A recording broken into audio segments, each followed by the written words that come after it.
राम नाम सदा पुण्यं नित्यं पठति यो नरः अपुत्रो लभते पुत्रान् सर्वकामफलप्रदः।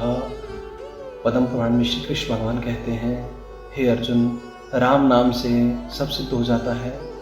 भक्ति भक्त भगवंत गुरु चतुर्नाम बपू एक, इनकी पद वंदन किए नासै मिथुन अनेक। गोविंद माधव मुकुंद हरे मुरारी, शंभु शिव ईश्वर शशि शेखर शूलपाणी।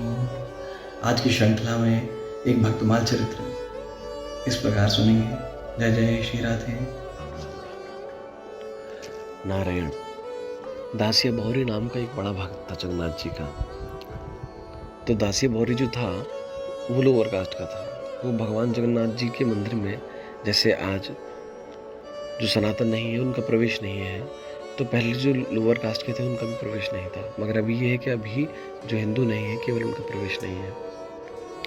तो दासिया बौरी जो था वो लोअर कास्ट का था।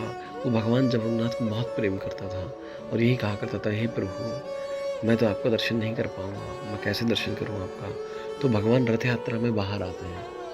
तो नारायण, दासिया बौरी ने भगवान जगन्नाथ की रथ यात्रा में दर्शन करने का निश्चय किया। नारायण, गोविंद की कृपा से दासिया बौरी चला है रथ यात्रा में दर्शन करने के लिए।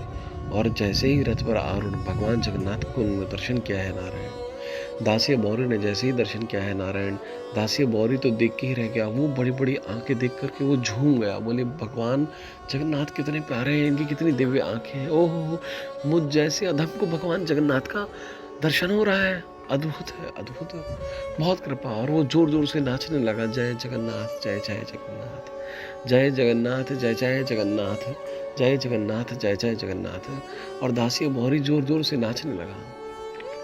और दासिया बौरी नाचते नाचते उन्मस्त हो गया। बार बार वो उन्हीं सभी को याद करे। रथ यात्रा में जैसे भगवान दिखते हैं भगवान जगन्नाथ, बड़ी बड़ी आंखें, वही स्वरूप भगवान जगन्नाथ का वो दिव्य स्वरूप दासिया बौरी की आंखों में बस गया। और वो घर गया तो बस जय जगन्नाथ जय जय जगन्नाथ उसी स्वरूप को निहारते नहाते नृत्य करता, कीर्तन करता। उनकी धर्म पत्नी बोली, अरे बावरे हो गए हो क्या, ये क्या हो गया है नारायण। तो नारायण, दासिया बौरी की पत्नी ने उनको खाना परोसा। खाने में उन्होंने दाल परसा, चावल परसा, चटनी परसी लाल कलर की। तो जो सफ़ेद भात दिया उन्होंने और काली दाल दी जो, वो दोनों भगवान जगन्नाथ की आंखों जैसी बड़ी बड़ी लग रही थी। और बस उन्होंने कहा, मैं ऐसे कैसे खा सकता हूँ। और उनको भगवान जगन्नाथ का ध्यान आ गया। और वो चावल में भी, वो दाल में भी, दाल के उस काली दाल के उस गोले में भी भगवान जगन्नाथ की आंख का दर्शन कर रहे हैं। भगवान जगन्नाथ की एक आंख का दर्शन भी हो गया तो कितनी बड़ी बात है। अरे भगवान जगन्नाथ का नाम ही अगर सुनने को मिल जाए तो अहो भाग्य है। ऐसे भगवान जगन्नाथ, उनकी आंख देखने को मुझे मिल गई, धन्य हो गया मेरा जीवन। और वो नाचने लगा, भगवान जगन्नाथ का नाम सुन करके नाचने लगा। भगवान जगन्नाथ का केवल ध्यान करने मात्र से अहो भाग्य नाचने लगा। उस आंख में जगन्नाथ भगवान का जो ध्यान हो गया नारायण, उसके ध्यान करते ही नाचने लगा।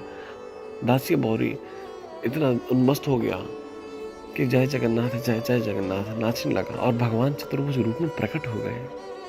और भगवान जगन्नाथ प्रकट होकर के बोले, दासिया बौरी, तुम निश्चिंत रहो। तुम जब जगन्नाथ भगवान के उस चक्र को देख लोगे ना बाहर से, वहीं पर मैं तुम्हें चतुर्भुज रूप में दर्शन दे दूंगा। अब जब भी दासिया बौरी जाए वहाँ मंदिर पर, तो अंदर जाने की उनको आवश्यकता ही ना पड़े। एक तो प्रवेश निषेध, और दूसरा नारायण, जैसे ही वो चक्र की तरफ निगारे और जैसे ही नज़र उठाएं और जैसे ही शिव मंदिर के उस शिव चक्र को देखें और भगवान प्रकट हो जाए। और भगवान प्रकट हो गए चतुर्भुज रूप में। अब दासिया बौरी ने सोचा कि हे भगवान जगन्नाथ, मैं आपके लिए क्या कर सकता हूँ, मैं किस चीज़ का भोग लगाऊँ, आपको क्या प्रसादी पकाऊँ, हे जगन्नाथ, हे नारायण। तो दासिया बौरी ढूंढने लगे, सोचने लगे मैं क्या लेके जाऊँ। फिर उन्होंने सोचा, क्यों ना मैं भगवान जगन्नाथ को नारियल का भोग लगाऊँ नारायण। तो बाजार से क्यों ना एक अच्छा सा नारियल ले लिया जाए नारायण। तो नारियल की दुकान ढूंढने लगे। जब नारियल की दुकान ढूंढी है नारायण, तो नारियल वाले ने सोचा कि ये तो भगवान जगन्नाथ के लिए कीर्तन में मस्त है, तो ये भगवान जगन्नाथ के लेने आया है, तो क्यों ना इससे ज़्यादा दाम मांगे जाए। और दासिया बौरी से ज़्यादा दाम मांगा गया। उन्होंने बहुत ही अच्छा नारियल, उन्होंने कहा ऐसा नारियल दो ऐसा नारियल दो जो सबसे अद्भुत हो, सबसे विशेष हो। और उसने उसके दाम भी ज़्यादा बताए। दासी बौरी ने वही नारियल ले लिया ज़्यादा दाम दे करके कि मैं मेरे जगन्नाथ जी को एक सबसे सुंदर नारियल भेंट करना चाहता हूँ नारायण।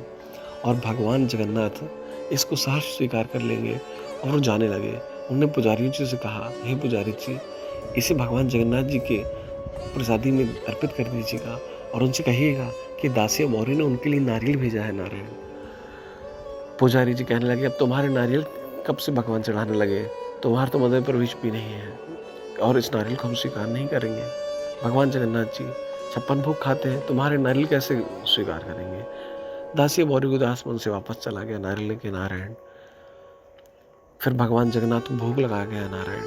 और जैसे ही ब्राह्मणों ने भोग लगाया है, भगवान ने भोग को आरोगा ही नहीं। तब सभी व्याकुल हो गए। उन्होंने कहा, क्या हो गया प्रभु, आपको प्रसादी लगा रहे हैं, आप भोग ही नहीं आरोग रहे हैं, क्या वजह है? तब भगवान जगन्नाथ ने आवाज़ लगाई, कहा, दासी बौरी नारियल जब तक दासी बौरी का वो नारियल नहीं आएगा, मैं नहीं गाऊंगा, मैं नहीं प्रसादी पाऊंगा, क्योंकि मुझे वो नारियल ही प्रसादी में चाहिए। सभी ब्राह्मण लोग इकट्ठे हुए, दासी बौरी के पास गए और धन्य धन्य कहने लगे कि धन्य है ये दासी बौरी, जिसका मंदिर के अंदर भी प्रवेश नहीं है, ये बाहर से ही शिव मंदिर के दर्शन करता है। कितनी कृपा है भगवान जगन्नाथ इसके ऊपर। और हम अंदर सेवा करते हैं, फिर भी भगवान जगन्नाथ जी की वो कृपा जो इस पर मिली है वो तो अद्भुत है, अकल्पनीय है, अवर्णनीय है नारायण। तब भगवान जगन्नाथ जी की कृपा से दासी बौरी को बुलाया गया और वो कोकोनट लिया गया, वो नारियल फिर भगवान की सेवा में चढ़ाया गया।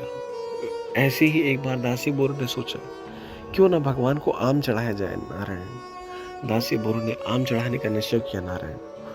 तब गरुड़ स्तंभ पर खड़े होकर के सभी पंडितों ने कहा, ब्राह्मण कहने लगे, हाँ हाँ हाँ, मुझे दे दीजिए ये नारियल, मैं भगवान जगन्नाथ को चढ़ा दूंगा, मुझे दे दीजिए, मैं भगवान जगन्नाथ तक पहुंचाऊंगा आपका ये आम। दासी बौरी वहीं खड़े हो गए गरुड़ स्तंभ पर और प्रभु को पुकारने लगे और वहीं से उनके आम भगवान जगन्नाथ ने स्वीकार कर लिए नारायण। ऐसे दासी बौरी की कृपा की भगवान जगन्नाथ।